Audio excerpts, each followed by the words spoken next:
هێشتا برینی دانیشتوانی دوکان و دۆڵی جافایەتی بە تەواوەتی ساڕێژ نەبوو کە ڕژێمی بەعس ئەنفالیەکی لەو سنوورە دەست پێ کردو.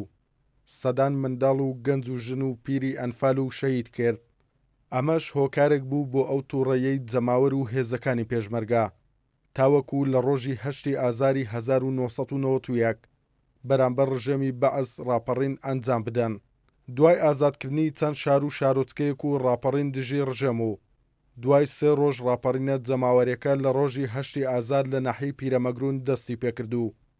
تەواوی ناحیەکە و ڕێگە سەرەکیەکانی نێوان سلێمانی و کەرکووک لە ڕژێم پاکرانەوە.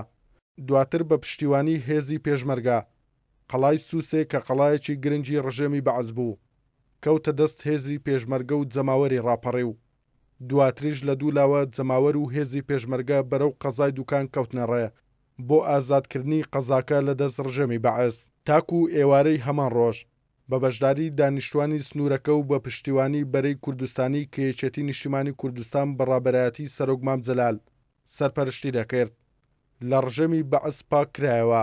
ڕاپەڕینی قەزای دوکان و دۆڵی جافایەتی بووە هۆی ساڕێژبوونی کەمێک لە برینی دانیشتوانەکەی بەهۆی ئەو ستەم و زوڵمە زۆرەی چەند ساڵێک بەر لە ڕاپەڕین ڕژێمی بەعس بەرامبەری کردوون و چەکی قورس و پێشکەوتو بوو لەو سنوورە تاقی کردەوە کە دەیان گوند بە تەواوەتی خاپوورکران و زیاتر لە 1500 هاوڵاتی بێتاوانیشی ئەنفال و شەهید کرد. توانە عومەر کورساد نیوز قەزای دوکان.